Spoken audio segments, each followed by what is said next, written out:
Chapter 7. Boats were waiting, and before night we were embarked on board the Cartel. This was an English merchant ship of 400 tons burden, called the Mary Ann of London, commanded by Captain Carr, which temporary berths between decks to accommodate about 280 persons. Some officers that had been on parole joined us at P, which swelled our number to 280. Here past scenes were brought to remembrance. Away some 3 miles in the upper harbor were moored a fleet of old sheer hulks, ships of war unseaworthy and dismantled, where some 5 years before I had been sent, after I was impressed, to be held in readiness for actual service in the British Navy. Rather than submit to such unwarrantable oppression, at the midnight hour I lowered myself from the gun porthole of the middle deck of the St. Salvador del Mundo, an old Spanish 3-decker, into the sea, thinking to swim these 3 miles and possibly land somewhere near the place where I was now, through the mercy and providence of God, embarking for my own native country. From this desperate effort for liberty, I was prevented, as already shown, and sent away among strangers with my character branded as a runaway from His Majesty's service. This side of that dark spot of dismantled ships lay moored the Swiftshore, 74, recently returned from her 3 years' station in the Mediterranean, the same ship to which I was drafted on her arrival in the Mediterranean from the Rodney, 74, when she was about returning from thence to England, the same ship in which I spent my first 6 months' imprisonment, where I was threatened, if I would not comply with the urgent request of the first lieutenant, that I should be lashed in the main rigging, a target for the French fleet to fire at. As I was transferred to this ship because I had attempted to gain my liberty, as stated above, so I was informed, I should be transferred when she was relieved, at the expiration of some 3 years more, and thus I was doomed to remain in a foreign country, deprived of the privileges allowed in their service, such as paying their seamen their wages, and granting them 24 hours' liberty on shore, etc. But my sufferings in their prison had now gained for me what they were not disposed to grant, entire freedom and liberty from the service of King George III. England and America have done, and still are doing, much by way of compensation for such as have labored and suffered in their service. Millions of dollars were expended to carry on the War of 1812. Americans demanded and fought for free trade and sailors' rights. England acknowledged the justice of their claim, first by permitting hundreds who requested to become prisoners of war rather than remain in their service so to do.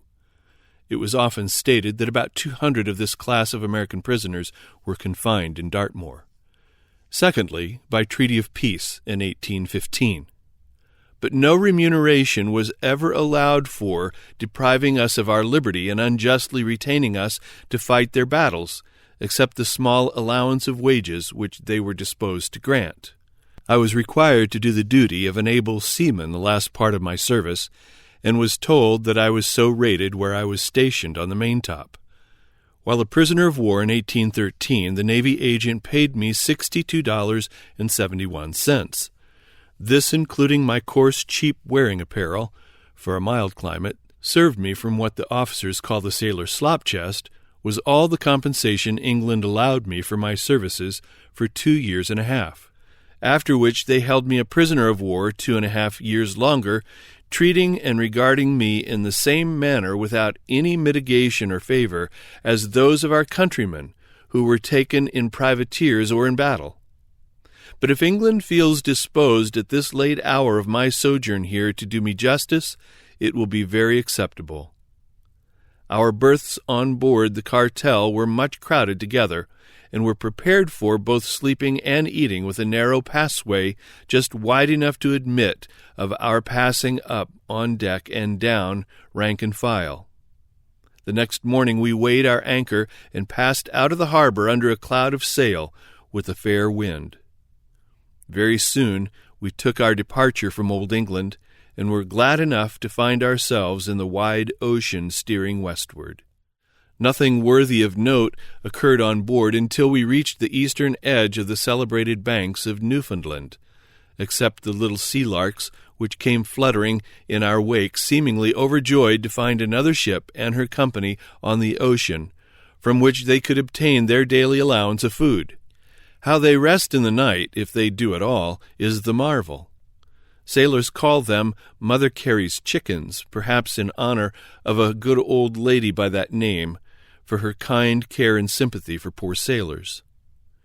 When a few days out, we learned from the captain that Mr. Beasley, our consul at London, had chartered this ship to land us at City Point, a long distance up the James River, Virginia, and load with tobacco for London.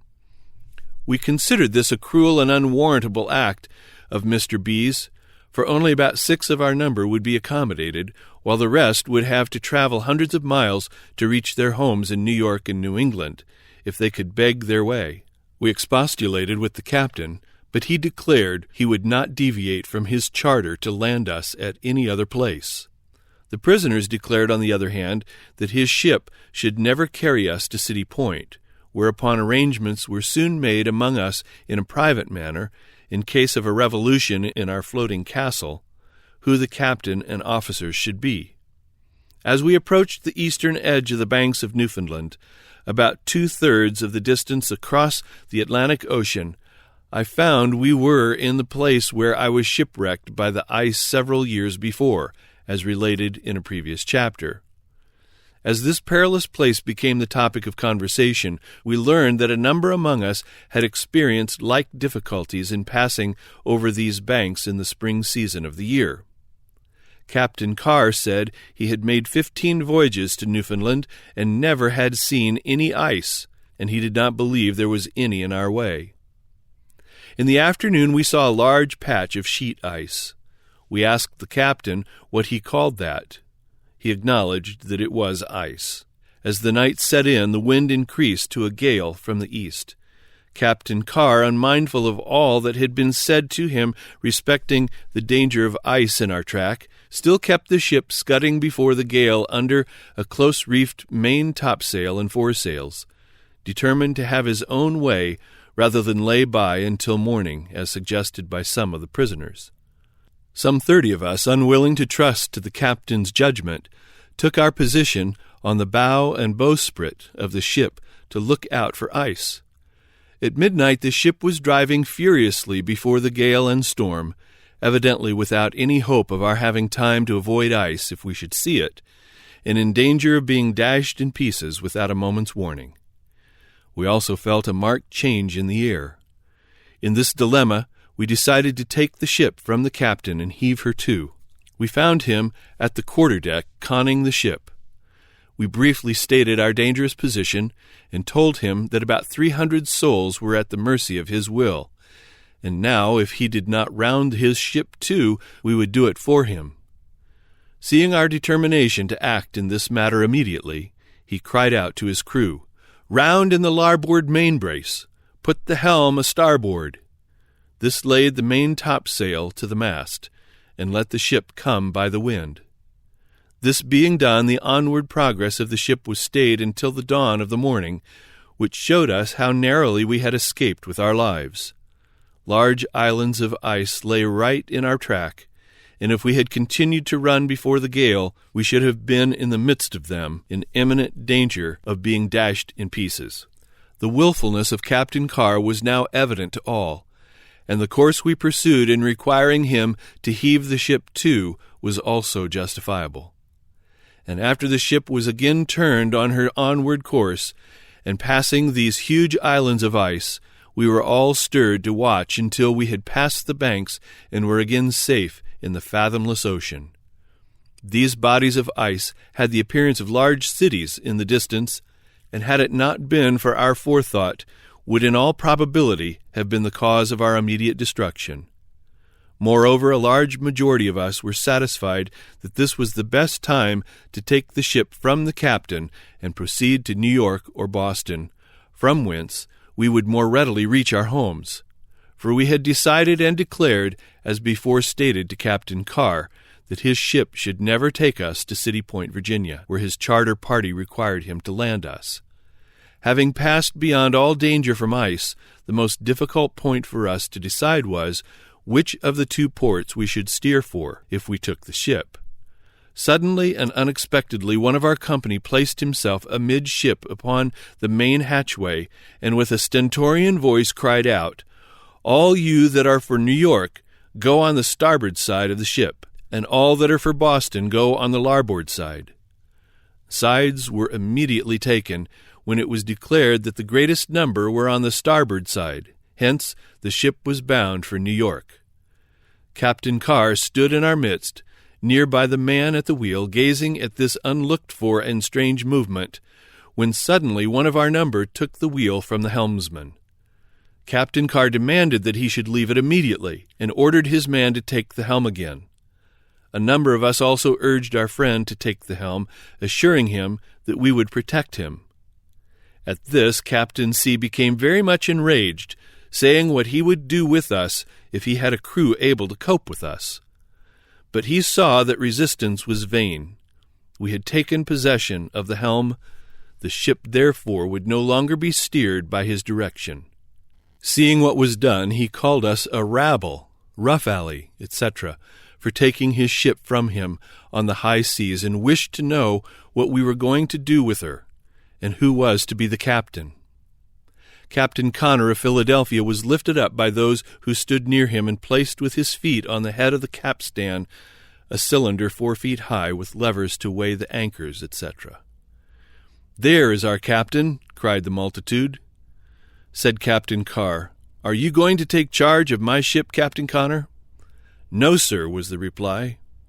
"Yes, you shall," was the unanimous cry. "I don't want anything to do with her," said Captain Connor.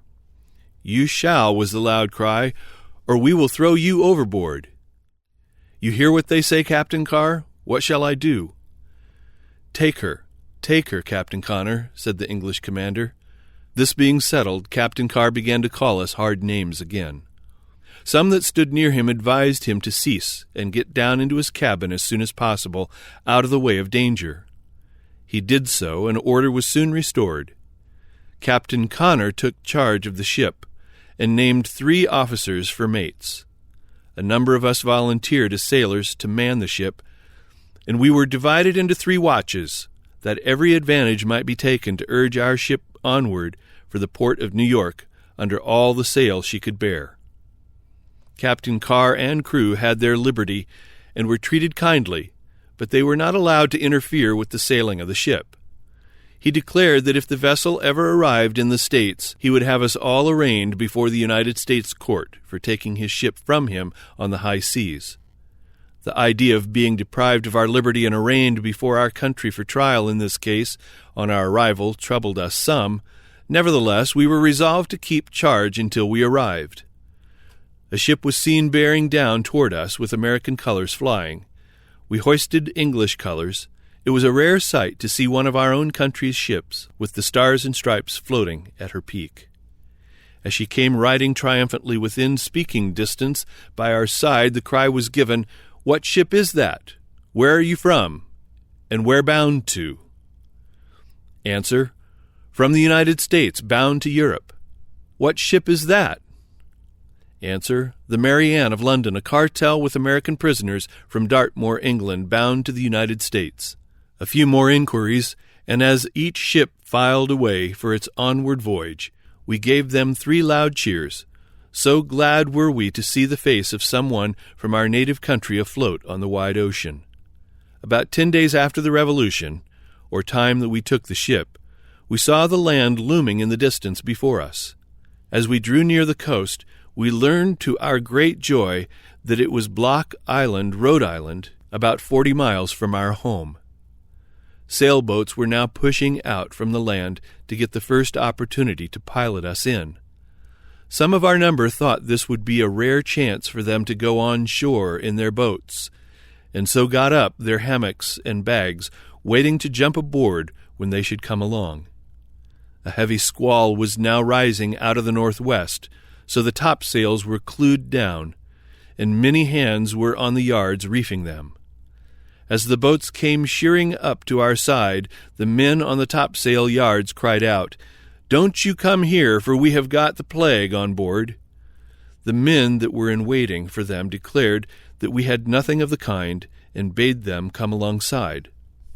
A multitude of voices from the topsail yards were again saying, "Yes, we have got the plague on board too. Don't come here."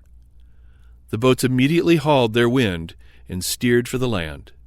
Nothing that we had would induce one of them to come on board, for they knew that a bare report of their doing so would subject them to a tedious quarantine. The plague we had on board was this: we were expecting that Captain Carr would, as he had threatened, have us arraigned before the United States Circuit Court for piracy on the high seas. Therefore we were unwilling to part with them until we learned more about the matter. The wind died away during the night, and the next morning we perceived that a heavy swell and current was setting us in between the east end of Long Island and Block Island into Long Island Sound. We now concluded if we could get a pilot, we would pass up the Sound to New York. From some one of the many fishing smacks in sight we hoped to find one. At length one of the smacks was induced to come alongside. In less than 5 minutes she was taken possession of, while the captain and crew retreated away to the stern in amazement at the strange work that was going on. We judged that nearly 100 of our company began throwing their bags and hammocks on board of her, and themselves after them in quick succession.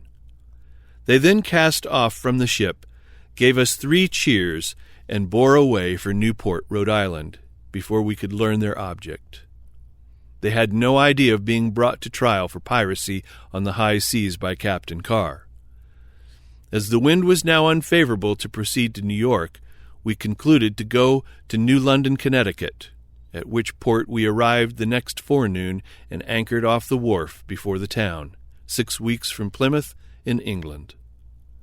A great number of us now crowded aloft for the purpose of furling all the sails at the same time. We then stood on our feet on the yards and gave 3 cheers to the gazing multitude on the wharfs in New London. In a few moments more, boatloads of our joyous company, with their bags and hammocks, were crowding for the shore, leaving their captured ship and Captain Carr to find his way from thence for his load of tobacco at City Point, Virginia, as best he could, or even to find us the next 24 hours if he still felt disposed to prosecute us for our so-called piratical proceedings on the ocean. Doubtless he was so wonderfully relieved at the departure of such a rebellious crew that he had no particular desire to come in collision with them again. The good people on the land seemed about as glad to see and welcome us on shore as Captain Carr was to get rid of us. But neither party was half as glad as we were. It seemed almost too much to believe that we were actually on our own native soil once more as freemen, free from British warships and their gloomy, dismal prisons. After our joyful feelings in a measure subsided, we were inquiring our ways home. Within 24 hours a great portion of our company took passage in a packet for New York City. 4 of us, by fair promises, without money, chartered a fishing smack at $2 per head to carry 22 of us around Cape Cod to Boston, Massachusetts. This placed us beyond the reach of Captain Carr or ever hearing from him again.